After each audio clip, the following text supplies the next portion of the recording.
नमस्कार दोस्तों, एक बार फिर से मैं यशिता श्रीवास्तव आप सबका यशिता क्लासेस चैनल में स्वागत करती हूँ। मैं आज ये बताऊँगी आपको कि प्रिकॉशंस क्या होते हैं इनकम मेथड के जब हम नेशनल इनकम को इनकम मेथड के थ्रू कैलकुलेट करते हैं। इससे पहली वाली वीडियो में मैंने ये बताया था कि इनकम मेथड क्या होता है, उसके क्या कंपोनेंट्स होते हैं, जो कि बहुत ही ज़्यादा इम्पॉर्टेंट टॉपिक था एंड उसका लिंक भी मैंने डिस्क्रिप्शन में दे दिया है। अगर आप चाहें तो आप उसको समझ सकते हैं।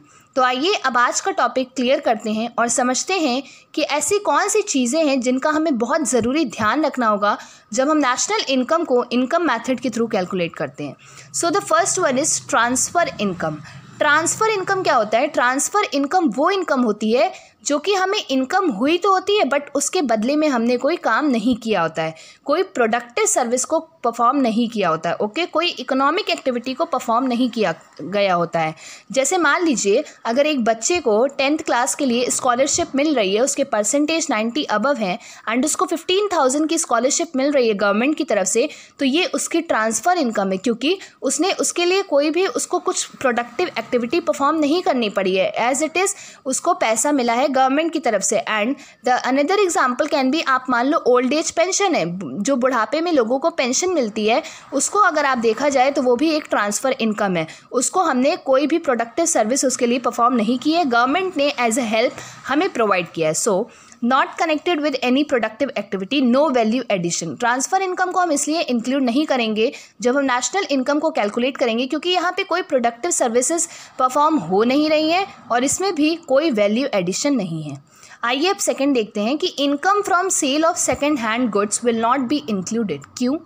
जो कि इनकम हमें होती है sale of second hand goods. मान लीजिए अगर हम दिल्ली में बाज़ार में गए, वहाँ पे हमें 1 लाख की स्कॉर्पियो मिल रही है। ओके, स्कॉर्पियो मिल रही है बट वो सेकेंड हैंड है। सो अगर हम उस 1 लाख की स्कॉर्पियो को ख़रीदेंगे तो ये जो हमें इनकम हुई है, दुकानदार को जो हमने पैसा पे किया है 1 लाख रुपए, वो नेशनल इनकम में नहीं इंक्लूड होगा। अब क्यों नहीं इंक्लूड होगा? क्योंकि ऑलरेडी इस स्कॉर्पियो की वैल्यू इंक्लूडेड है उस ईयर में जिस ईयर में इसको परचेज़ किया गया है। ओके, जिस ईयर में इसको एक्चुअल में फर्स्ट ईयर जो होगा इसका उसमें बेचा गया होगा, so it is also included. Okay, ये इंक्लूड हो चुका है। That is why income from sale of second hand goods will not be included, क्योंकि यहाँ पे ऑलरेडी वो इंक्लूड हो चुका है और हम किसी भी चीज़ को नेशनल इनकम में 2 बार नहीं लेंगे। आइए क्यों देखते हैं। As their original sale value is already included, क्योंकि जो उनकी ओरिजिनल सेल वैल्यू थी जिसमें वो असलियत में बेचा गया था वो ऑलरेडी इंक्लूड हो चुका है। हाउएवर, क्या कहने चाह रहा है कि हाउएवर मतलब अगर इसके बजाय एनी ब्रोकरेज और commission received by brokers on goods is productive services and it will be included.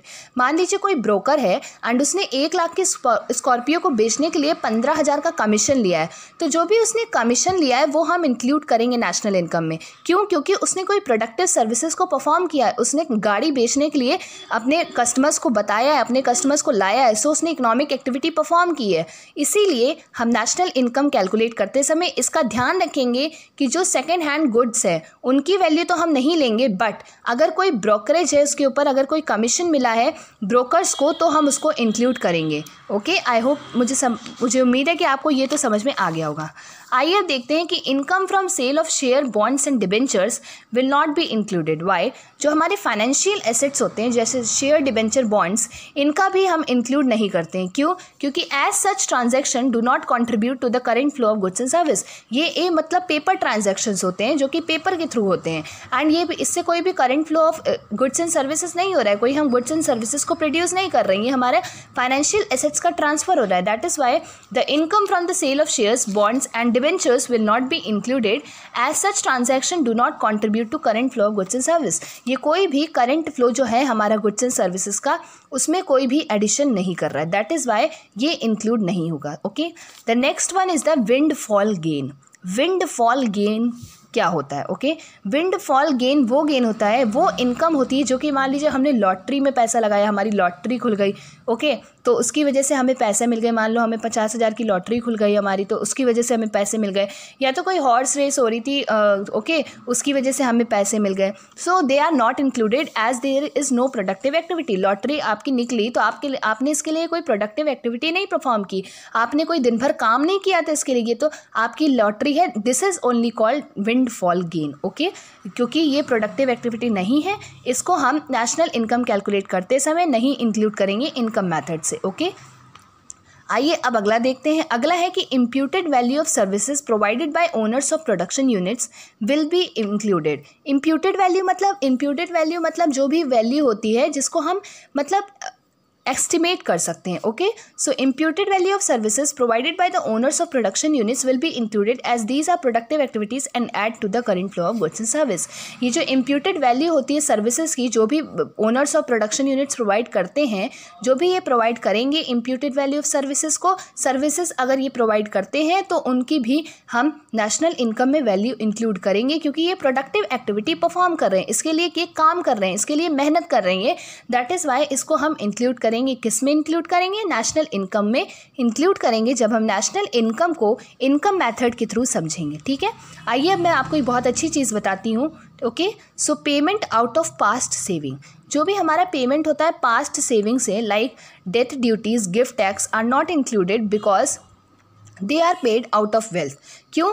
जो हमारा पेमेंट ऑफ पास्ट सेविंग होता है, मान लो हमारी कोई डेथ ड्यूटीज़ है एंड गिफ्ट टैक्स है, तो उसके लिए हम जो भी पेमेंट करेंगे वो हमारा पास्ट सेविंग्स हो रहा है। मतलब जो हमने पिछले ज़माने में, मतलब पिछले सालों में जो भी पैसा हमने कमा के रखा है, जो भी हमने सेविंग करके रखी है, उसी पैसे से हम डेथ ड्यूटी, गिफ्ट टैक्स को पे कर रहे हैं। So they are not included. Why they are not included?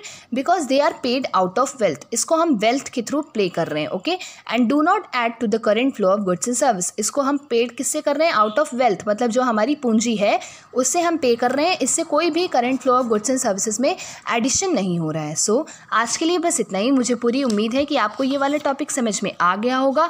And अगर आपको वीडियो अच्छा लगा हो तो इसे लाइक करते करते जाइएगा, और अगर अभी आपने चैनल को ना सब्सक्राइब किया हो तो चैनल को सब्सक्राइब करके रेड बटन को क्लिक करें एंड बेल आइकन को भी दबा दें, जिससे आपको हमारे आने वाली वीडियोस के सारे नोटिफिकेशंस मिल सकें। So thank you very much for watching this video.